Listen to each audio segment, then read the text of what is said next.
My name is Shazana Sahril, and now I'm going to talk about the introduction of Asian financial crisis. So, what is Asian financial crisis? Asian financial crisis, or also known as the Asian contagion, was a sequence of currency reductions and other activities that started in 1997 and spread through several Asian countries, including Indonesia, Singapore, Malaysia, Thailand, Philippines, and South Korea. Meanwhile, if you are wondering which country was less affected by Asian financial crisis, it is Brunei, mainland China, Taiwan, and Vietnam. Although all of them experienced a drop in demand and confidence across the region. Not to forget, Japan was also infected due to a lesser extent. Moving on, the Asian financial crisis first fell in Thailand and then spread rapidly to regional economies. The Thai baht financial collapse began on July, after the Thai government was forced to float the baht owing to a lack of foreign cash to keep its currency page exchange rate to the US dollar. Thus, it is set to a series of currency revolution and huge capital flight. The financial crisis heavily damaged currency value stock market and ideal asset price. And also, currency decline spread rapidly throughout East Asia, in turn of causing stock market decline, reduced the import revenue, and government upheavals in East and Southeast Asian countries. That is all from me. Now, I will pass to the next presenter, which is Muhammad Hafizuddin. Thank you. Hi, Assalamualaikum. My name is Muhammad Hafizuddin bin Bakri, and I will talk about the Asian financial crisis. The Asian financial crisis, which began in the July 1997 and affected most of East Asia and the Southeast Asia. However, there was a quick recovery in 1998 to 1999, and concern about the meltdown vanished. The financial collapse of the Thai baht, which occurred on July 2 because of the Thai government forced flotation of the baht owing to the lack of foreign cash to keep its currency pegged to the US dollar, marked the beginning of the crisis in Thailand, also known as Tom Yang Kung crisis. Thailand was currently burdened by the foreign debt. Thailand, Indonesia, and South Korea were the nations most impacted by the crisis. The Philippines, Laos, Malaysia, Hong Kong, and Laos all suffer from the downturn. Brunei, mainland China, Singapore, Taiwan, and Vietnam were the less impacted. Japan was also impacted, but less severely. In the four major Asian economies, the foreign debt to the GDP ratio increased from 100% to 167% between 1993 and 1996, then rocketed over 180% at the worst of the crisis. The ratio in the South Korea increased from 13 to 21% to the 40%, but they performed far better in the other not newly industrialized nations. Only Thailand and South Korea saw increases in the debt service to export ratios. The International Monetary Fund (IMF) got involved to launch a 40 billion program to stabilize the currency of South Korea, Thailand, and Indonesia, economies that were particularly hard hit by the crisis. However, the effort to stop the global economic crisis did nothing to improve the situation inside Indonesia. Suharto, the president of Indonesia for 30 years, was forced to leave the office on May 21, 1998 as a result of massive unrest that followed sharp price hikes brought on by a significant devaluation of the rupiah. Malaysia was not exempt from this disaster. Despite having a low external debt burden, the ringgit fell from RM 2.4 to a low of 4.9 to US $1 in 1997, from the positive RM 10.3 billion in the 1996 to the negative RM 12.9 billion in 1997. The net portfolio investment decreased from RM 22 billion. This resulted in the banking crisis due to the stock market crash. The escalation of the foreign debt, significant company default, and non-performing loans. Hi, Assalamualaikum. Thanks to my friends, and now I will take over from here to explain more on when this Asian financial crisis happened. This Asian financial crisis began in Thailand in July 1997 and quickly expand throughout Asia, particularly in the East and Southeast. Furthermore, on July 2, 1997, the Thai government ran out of foreign currency. It caused the baht stock market immediately to fall as a result. 2 weeks later, there was significant devaluation of the Indonesian rupiah and the Philippine peso as well. The crisis extended globally and in August. As Asian stock market declined to record low, the South Korea stock market was relatively steady up until October. Clearly in the table, there is a timeline of the Asian financial crisis. Let's continue. Malaysia and other Southeast Asian countries have encountered two significant financial crises within last 20 years. First, sometimes referred to as the Asian financial crisis because it started in Asia from 1997 to 1999, and the second, which was a result of the recent global financial crisis that started in the US.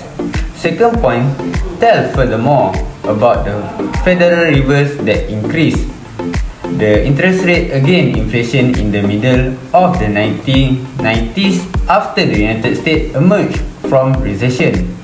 Last but not least, second crisis to hit Asia was more of a trade and gross domestic product (GDP) growth crisis than a financial crisis, because most Asian countries, including Malaysia, rebuilt their banking and financial sector to be more resilient after the Asian financial crisis. They were able to avoid an economic collapse. That's all from me, and I'm going to pass the next point to my fellow friend to explain. Thank you very much. Hi, Assalamualaikum. My name is Muhammad Najim Rahim. Thank you to the previous presenter, which is Hamad Dinian. Now my part is how the Asian financial crisis start. So when the Bangkok delinquent the Thai baht from the US dollar, a serious currency devaluation and significant capital outflow started as a currency crisis. The value of the Indonesian rupiah fell by 80% and of the Thai baht by more than 50%. That of the South Korean won by more 50%, and for the Malaysian ringgit is 45% in the first 6 months. In the first year of the crisis, capital inflows decreased by more than 100 billion among the most afflicted economies, significant in terms of both its size and reach. The Asian financial crisis turned into a global disaster when it affected the economies of Russia and Brazil.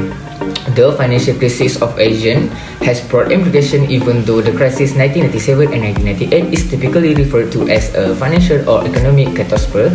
It may also be understood as a crisis governance at all significant levels of politics, including national, international, and regional. The Asian financial crisis in particular demonstrates the state's extreme incapacity to carry out its historical regulatory duties and inability to control the process of globalization or the pressure from the international entities.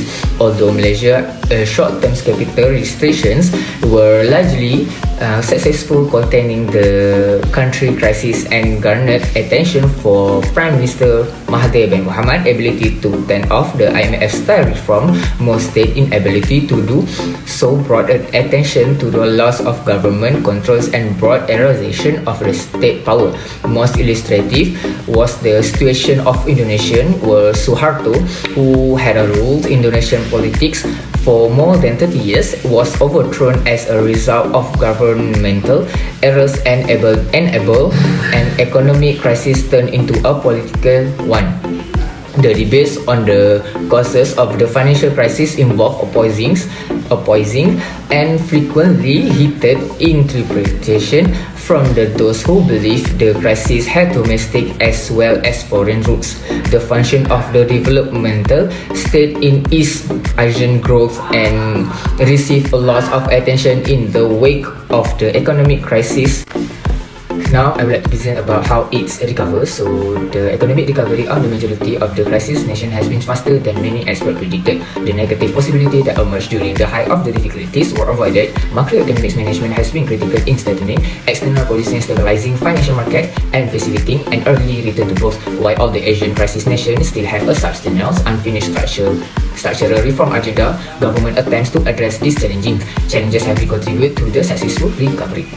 Most crisis nations are currently seeing a significant real production growth driven by the consumptions, export, and some new private investment. In Korea, the economic recovery that began in the fourth quarter of 1998, less than a year after the worst of the crisis, is predicted to provide 8% growth in 2000. With room of improvement, Thailand GDP is expected to rise by 5% this year. Indonesian economy began to develop again in late 1999. Despite political uncertainty and poor policy executions, and real GDP is predicted to climb by 4% this year. Monetary policy in the area remains generally supportive in order to support the economic development. In many situations, real and nominal money market interest rates are lower than they were before the crisis. As currency pressure relaxed, interest rates began to fall in Korea, Thailand in early 1998 and the Indonesia in mid-1999. However, private sector credit growth in the area remains moderate, in part because financial institutions have improved their risk adjustment skills and taken a more conservative approach to new lending. Fiscal consolidations is taking place gradually as the recovery gains traction. Budgetary deficits are being erased despite the cost of the banking sector reform, and policies are reverting to the objective of reducing domestic financials and avoid excessive public debt, while attempts are being made to increase social expenditure. In effect, infrastructure projects and other wasteful spending, such as military budgets, have been reduced. Steps are being done to reform a tax system, particularly through the elimination of tax exemptions in order to extend the revenue base and the reduction of the tax amnesty in order to boost collection efficiency and minimize corruption. External current account balance continue in surplus, owing in a part to enhance the competitiveness and reboost a global demand for electronic, which are the countering the rise import. Demand linked with a faster development, higher oil prices tend to lower the trade surpluses in the region oil importing nation, while increasing trade surpluses in Indonesia and Malaysia. Exchange rate have been recovered from their crisis low, but in real effective terms, they remain significantly below pre-crisis level, undermining competitiveness. That's all from me. So I would like to pass the next task to the next presenter, which is Jana Saki. Thank you. Hi, Assalamualaikum. My name is Najana binti Muhammad Zaki. My part is conclusion. A significant turning point for many of the economies in the region was the Asian financial crisis that shook the world 20 years ago. The crisis revealed structural flaws, policy distortion, poorly planned financial liberalization, and early capital account opening in crisis-affected nations. In order to address current and future vulnerabilities and maintain financial stability, ASEAN must embrace broad-based reform.